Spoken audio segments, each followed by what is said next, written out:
A gente fala muito da igreja cristã, né? E é impressionante pensar como é que um movimento tão pequeno que começou lá atrás se tornou essa força global que a gente conhece.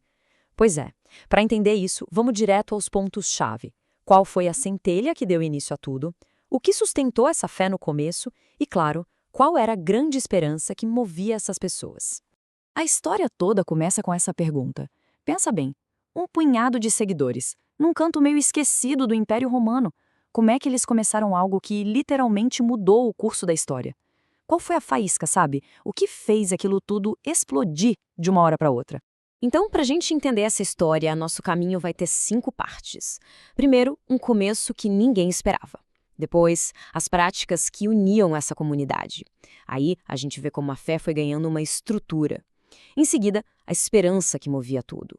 E para fechar, um alerta que, olha, vale até hoje.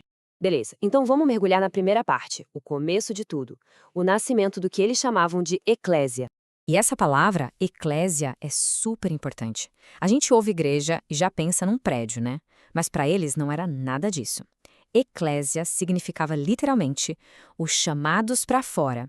A ideia era essa: um grupo de pessoas tiradas do seu dia a dia, da sociedade comum para uma missão, para serem testemunhas de algo novo. Tá, mas quando que essa convocação pegou fogo de verdade? O ponto de virada foi 50 dias depois da crucificação numa festa judaica chamada Pentecostes. O que os relatos contam é que esse grupo de seguidores que estava lá reunido em Jerusalém, meio perdido, recebeu um poder sobrenatural. Foi esse evento que transformou um bando de gente com medo num movimento que não dava mais para parar.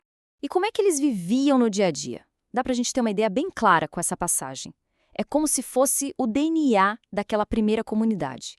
Eles se agarravam em 4 coisas: aprender o que os apóstolos ensinavam, viver bem próximos uns dos outros, que eles chamavam de comunhão, comer juntos, o tal do partir do pão, e orar. Bem simples, né? Mas era uma vida com foco total nisso aí. Então, esses 4 pilares criaram a base de tudo. Agora vamos entender um pouco melhor 2 práticas que se tornaram as marcas registradas dessa comunidade que não parava de crescer. O movimento cresceu muito rápido e gente de todo tipo começou a chegar. Aí surgiu o grande desafio: como manter todo mundo unido numa fé só?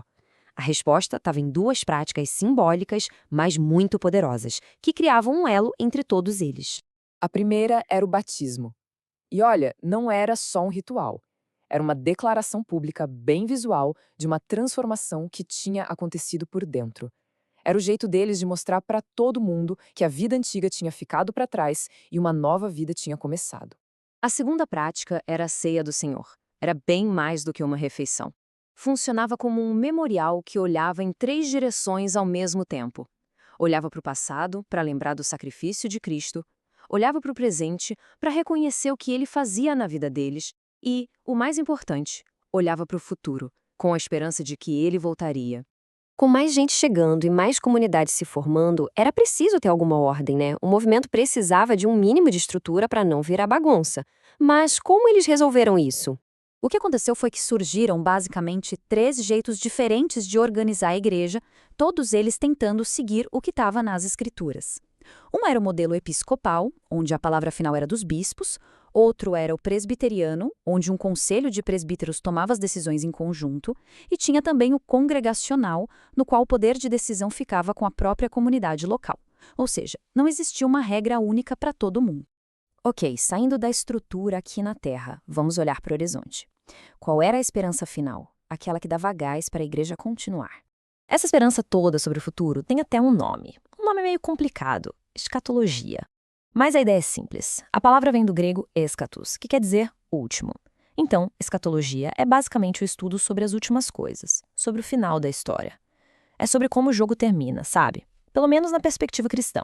E a base, o motor dessa esperança toda, estava numa promessa central atribuída a Jesus.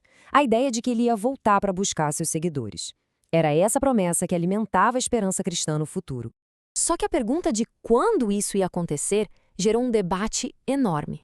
Basicamente, existem 2 visões principais. A visão pré-tribulacionista, que acredita que a igreja vai ser tirada da terra antes de um período de grande sofrimento. E a visão pós-tribulacionista, que diz que a igreja vai passar por esse sofrimento todo e só vai ser resgatada depois.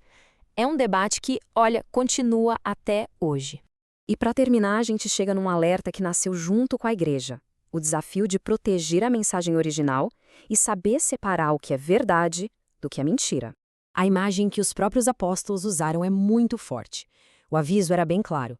Iam aparecer falsos mestres, gente que por fora parecia inofensiva como uma ovelha, mas que por dentro era perigosa.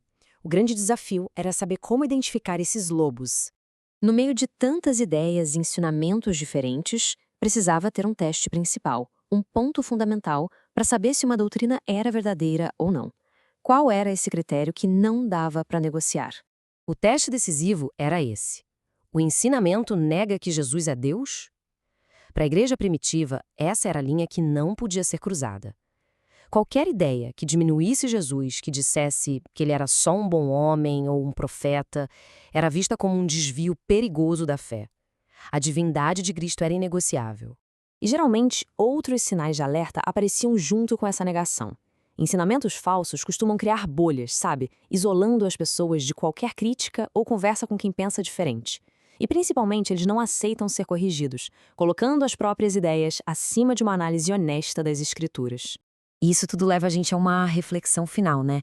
Se esse teste, essa pergunta central sobre quem é Jesus, tem sido o ponto principal por 2000 anos, como é que isso se aplica hoje, no meio de tanta informação, tanta ideia, tanta filosofia que a gente encontra por aí? Será que essa pergunta ainda serve como um filtro? Fica aí a reflexão.